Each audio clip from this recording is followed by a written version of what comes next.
आपसे बताया था ना पहले दिन कि भगवान शंकर भस्म क्यों लगाते हैं, तो जैसे समय मिलता है उसे बता दे रहे हैं, बाकी ये प्रसंग में नहीं है। भगवान शंकर भस्म क्यों लगाते हैं? एक बार क्या हुआ कि एक आदमी मर गया और उसे सब लोग, पूरा गांव इकट्ठा हुआ, सब लोग उसे बांधे और लेकर के जाने लगे और सब लोग यही कह रहे हैं कि राम नाम सत्य है, राम नाम सत्य है, राम नाम सत्य है। और उसने पूरे जीवन में कभी राम जी का नाम ही नहीं लिया, पूरे जीवन में उसने राम जी का नाम नहीं लिया और मरने के बाद सब लोग कह रहे हैं कि राम नाम सत्य है। जब वो सुन नहीं पा रहा है तब लोग कहते हैं कि राम नाम सत्य है, लेकिन जब वो सुनने लायक होता है तब कोई ये नहीं कहता कि राम नाम सत्य है। तब राम का नाम कोई दूसरे से नहीं निकलवाता। तब अच्छा कारण क्या है? अब तो ऐसा समाज आ गया है, ऐसा कलयुग आ रहा है कि हम लोग अपने बच्चों को भगवान से बहुत दूर करते जा रहे हैं, भगवान से बहुत दूर करते जा रहे हैं, कोई थोड़ा नहीं बहुत दूर, और व्यसन की तरफ बहुत नजदीक करते जा रहे हैं। अपने बच्चों को कोई रामायण नहीं पढ़ाना चाहता, भगवत गीता या भागवत कोई नहीं पढ़ाना चाहता। अच्छा, माताओं को भी सबसे बड़ा डर रहता है, माताओं को इस बात का सबसे बड़ा डर रहता है कि मेरा बेटा कहीं बाबा न बन जाए। सच्ची बता रहे हैं कि प्रत्येक माताओं को इस बात का डर रहता है कि मेरा बेटा कहीं बाबा न बन जाए, चोर न बन जाए, डकैत न बन जाए, लुटेरा न बन जाए। इस बात का कोई डर नहीं है, लेकिन मेरा बेटा कहीं बाबा न बन जाए, इस बात का बहुत डर है। और यही कारण है कि आज हम लोग अपने बच्चों को सनातन धर्म से, सनातन संस्कृति से दूर रख रहे हैं। और यही कारण है कि आज हमारे रामचरितमानस जलाए जा रहे हैं और हमारे हिंदू देवी देवताओं को गालियां दी जा रही है। जिस दिन आप लोग अपने मन में ये सोच लोगे, अपने बच्चों को संस्कारवान बनाना प्रारंभ कर दोगे, तो उस दिन से ना कोई रामचरितमानस जलाएगा, ना ही कोई भगवान के ऊपर अभद्र टिप्पणी करेगा, और ना ही कोई भगवान का मजाक बनाएगा। वो व्यक्ति मर गया, उसने जीवन में राम का नाम नहीं लिया, लेकिन मरने के बाद उसे सिखा रहे हैं। हम लोग भी वही करते हैं, जब बच्चा छोटा रहता, जब सिखाना होता है तब उसे नहीं सिखाते कि राम नाम सत्य है, लेकिन जब मर जाता है व्यक्ति तब उसे सिखाते हैं कि राम नाम सत्य है। जब वो बच्चा व्यसन में प्रवेश कर जाता है, वो बच्चा बड़ा हो जाता है, कुकर्म करने लगता है, तब उसे सिखाते हैं कि भगवान का नाम लिया करो। तब पंडित जी के पास आते हैं, पंडित जी इसकी पूजा कराओ, इसका पढ़ाई में मन नहीं लगता। अब माताएं क्या करती हैं कि अपने काम से बचने के लिए कि बच्चा पकड़ना ना पड़े, तो सबसे पहले उसे मोबाइल पकड़ा देती हैं। पहला कारण यही है बच्चे के बिगड़ने का। अरे पहले लोग 80-80 वर्ष के हो जाते थे, 100 वर्ष के हो जाते थे, किसी की आंखों में चश्मा नहीं लगता था, लेकिन अब बच्चा पैदा हुआ 3 साल से जो है चश्मा लगना प्रारंभ हो गया। 3 साल 5 साल से चश्मा लगना प्रारंभ हो गया। कारण जब शुरुआत से ही मोबाइल दिखाना प्रारंभ करते हो तो चश्मा तो लगना निर्धारित है। इसीलिए बच्चों को मोबाइल से भी दूर रखना चाहिए। तो वो व्यक्ति जा रहा था, सब लोग कह रहे थे कि राम नाम सत्य है, राम नाम सत्य है। भगवान शंकर माता पार्वती के साथ में ऊपर से देख रहे थे, बड़े प्रसन्न हुए कि वाह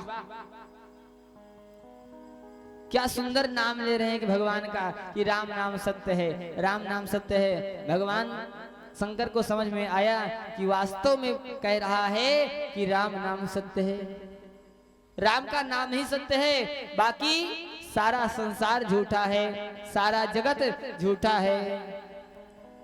ईश्वर सत्यम जगन मिथ्या, सारा संसार झूठा है, केवल राम का नाम ही सत्य है। लेकिन जैसे ही उसे लेकर के गए, चिता पर लेटाए और आग लगाई, तो जो लोग ये कह रहे थे कि राम नाम सत्य है, राम नाम सत्य है, वही पीछे पीछे उसकी बुराई करने लगे, वही उसकी बुराई, उसे गालियां देने लगे। भगवान शंकर को बड़ा अटपटा लगा, कहा अभी तो ये कह रहे थे कि राम नाम सत्य है, बेचारा मर गया तो कह रहे हैं कि उसे गालियां दे रहे हैं। सब लोग अपने घर चले आए तो भगवान ने उसी की चिता की जो भस्म है उसी को उठाया और अपने पूरे शरीर पे धारण कर लिया। क्यों? क्योंकि कहा सारे संसार में घूमने के बाद केवल एक यही ऐसी जगह है जहां सबको आना पड़ता है और इसी में जलकर के राख होना है, और यही राख परम सत्य है, और इस सत्य को मैं अपने शरीर पे धारण करके रखूंगा। भगवान शंकर भस्म इसीलिए लगाते हैं। अब दूसरा प्रश्न, भगवान शंकर शमशान में क्यों रहते हैं? भगवान शंकर शमशान में क्यों रहते हैं? दुनिया वालों में क्यों नहीं रहते? भगवान शंकर कहते हैं कि देखिए, अगर हम संसार में घूमेंगे तो हमें इसके पास उसके पास भटकना पड़ेगा, लेकिन अगर मैं यहाँ रहूंगा तो लोग कहीं भी रहेंगे, लास्ट में तो उसे यहीं पर ही आना है, इसीलिए कहा मैं यहीं पे रहूंगा, मुझे और कहीं जाने की कोई जरूरत नहीं है। भगवान शंकर वहीं पे रहने लगे। किन्ने की बदी तोहरा अरे साथ मजई है, नेकी बदी तुम्हारा साथ मजई है, और कछु न संग जाई भंवरवा के तोहरा संग जाई, भंवरवा के तोहरा संग जाई।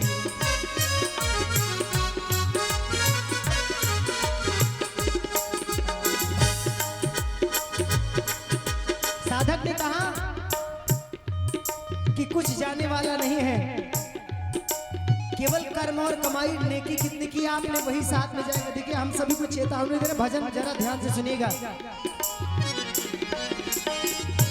नेकी बदी तुम्हारा साथ मजई है, नेकी बदी तुम्हारा साथ मजई है, और कछु ना संग जाई भंवरवा के तोहरा संग जाई, भंवरवा के तोहरा संग जाई।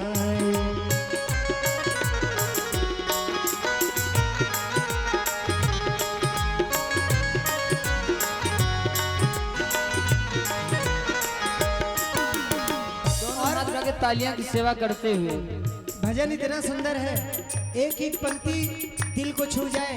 एक दिन मैं प्रतापगढ़ में कार्यक्रम कर रहा था और मैं ये भजन गा रहा था। मेरी माता जी जब अपने घर में यूट्यूब में देख रही थी एंड्रॉइड टीवी में बैठ करके, और वहीं से रोने लगी।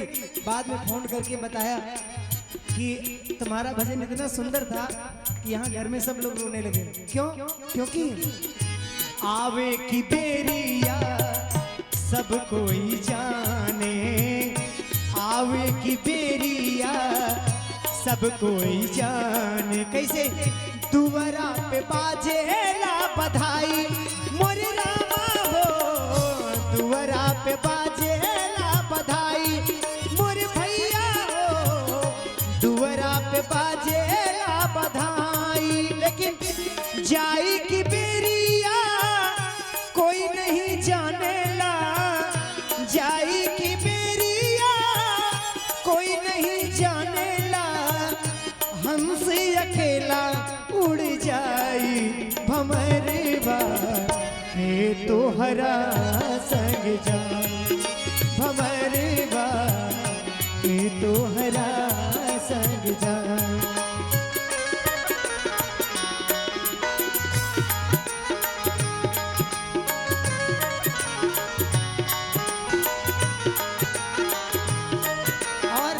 देखिए ऐसा नहीं है, आजकल के गाने बजाने तो बिल्कुल अलग हैं, लेकिन भजन हम लोगों को प्रेरणा देता है, कुछ लाइनें बड़ी सुंदर लिखता है, क्योंकि जब आते हैं तो घर में खुशियां मच जाती हैं, जब जाते ही जीव निकल जाता है तो कोई जाने नहीं पाता।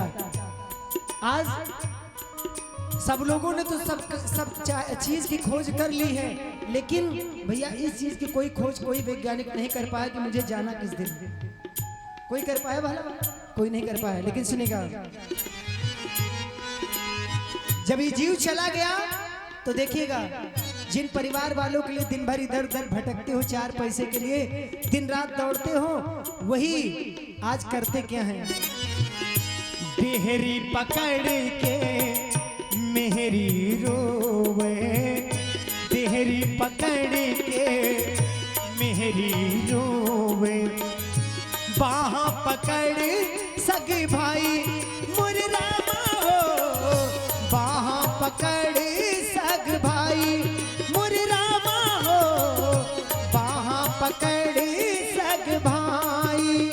और इसी लाइन पे बीच अंगनवा मैया रोवे, बीच अंगनवा माता रोवे, बबुआ की करे ला विदाई भंवरवा के तोहरा संग जाए भंवरवा के तोहरा संग जाए।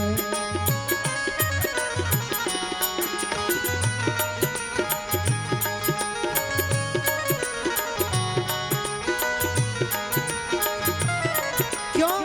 देखिए भैया, संसार में आज कलयुग है, इन लगभग 2 महीनों में न जाने कितने केस देखने को मिलते हैं, पत्नियों ने पति को मार डाला, न जाने कितने केस, जान लीजिएगा। लेकिन सुनिए भैया, इस संसार में पत्नी को पति तमाम मिल जाएंगे और पतियों को पत्नी मिल जाएंगे, सब कुछ मिल जाएगा, लेकिन उस पुत्र को वो मां दोबारा नहीं मिलेगी जिसके कोख से उसने जन्म लिया है। मिलेगी भला? नहीं मिलेगी ना। सगा भाई दुनिया में मिलेगा दोबारा? नहीं मिलेगा। कुछ चीजें हैं माँ और भाई जीवन में मिलने वाले नहीं। एक बार बजाओ ताली दोनों हाथ खोल करके। बीची अंगनवा मैया रोवे, बीची अंगनवा मैया रोवे, ललना की करेला विदाई भंवरवा के तोहरा संग जाए भंवरवा के तोहरा संग जाए।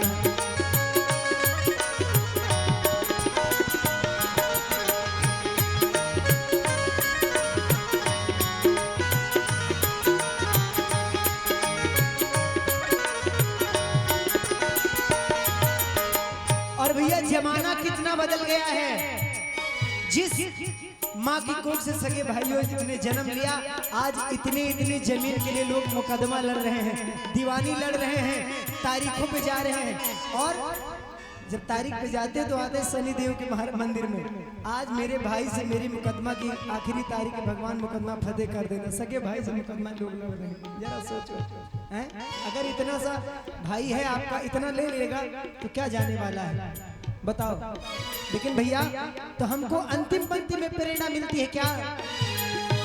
कहत कबीर सुनो भाई साधो, यानी पकड़ो इस बात को। कहत कबीर सुनो भाई साधो, सतगुरु शरण में जाओ मोरे भैया हो, सतगुरु चरण में आवो।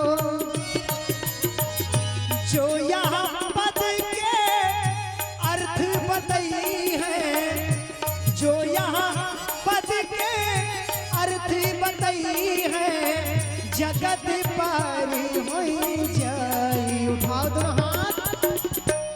भंवरवा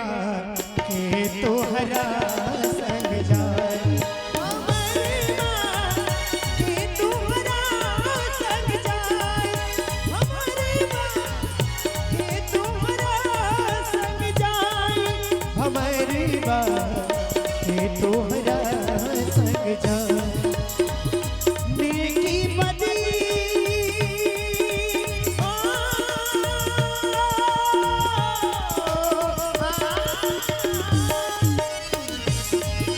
नेकी बदी तुम्हारा साथ मजई है नेकी बदी तुम्हारा साथ मजई है और कछु ना संग जाई हमारे बा ये तोहरा संग जाई हमारे बा ये तोहरा संग जाई हमारे बा ये तोहरा संग जाई। बोल शंकर भगवान की। की जय। चलिए अब हम लोग आरती करेंगे और सूचना तो आप लोगों को है ही है। कल क्या है?